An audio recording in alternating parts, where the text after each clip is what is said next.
ইনকিলাব মঞ্চের মুখপাত্র শরীফ ওসমান হাদির ওপর গুলিবর্ষণের ঘটনায় নিবিড় নজরদারি ও কঠোর পদক্ষেপের ঘোষণার মধ্যেই মূল দুই সন্দেহভাজন ফয়সাল করিম মাসুদ ওরফে দাউদ খান এবং আলমগীর হোসেন দেশ ছেড়ে পালিয়েছেন বলে তদন্ত সংশ্লিষ্ট সূত্রে নিশ্চিত হওয়া গেছে। সীমান্তে সতর্কতা, পাসপোর্ট ব্লক ও অর্ধ কোটি টাকার পুরস্কার ঘোষণার খবরের মধ্যেও তাদের পালিয়ে যাওয়ার বিষয়টি আইনশৃঙ্খলা বাহিনীর জন্য বড় প্রশ্ন হয়ে দাঁড়িয়েছে, যদিও ঘটনার বিষয়টি পুলিশ আনুষ্ঠানিকভাবে স্বীকার করেনি।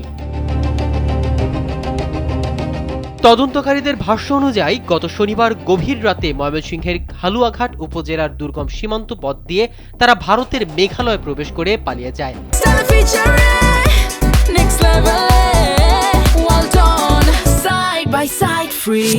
তাদের সীমান্ত পারাপারে সহায়তাকারী দুই সদস্যকে গ্রেফতার করেছে পুলিশ।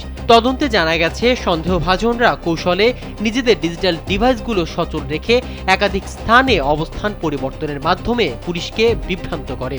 এ সুযোগেই তারা ঢাকা ছাড়িয়ে ময়মনসিংহ হয়ে সীমান্তে পৌঁছায়। পরে একাধিক বাহন পরিবর্তন করে হালুয়াঘাট সীমান্ত পেরিয়ে ভারতের তুরা এলাকায় আশ্রয় নেয়। এর আগে শুক্রবার হাদিকে গুলির ঘটনার পর রাজধানীর বিভিন্ন সড়ক ঘুরে তারা মিরপুর হয়ে ঢাকার বাইরে চলে যায়। পরে প্রাইভেট কারে আশুলিয়া ও গাজীপুর হয়ে সড়ক পথে ময়মনসিংহ পৌঁছায়। সেখান থেকে বাহন পরিবর্তন করে হালুয়াঘাটের ধারাবাজারে একটি পেট্রোল পাম্পে থামে। সেখানে তিনজন যুবক এসে তাদের দুজনকে মোটরসাইকেলে তুলে নিয়ে হালুয়াঘাটের ভুটিয়াপাড়ায় নিয়ে যায়। রাত 2:30টার মধ্যে সীমান্ত পাড়ি দিয়ে তারা ভারতের মেঘালয়ের তুরায় পৌঁছায়। সেখানে রোববার পর্যন্ত অবস্থানের তথ্য মিলেছে। এই ঘটনায় ব্যবহৃত মোটরসাইকেল উদ্ধার করা হয়েছে এবং এর মালিককে গ্রেফতার করে রিমান্ডে নেওয়া হয়েছে। একই সঙ্গে মোবাইল ফোন বিশ্লেষণে আলমগীরের ঘনিষ্ঠ দুই সহযোগীকে আটক করেছে ডিবি।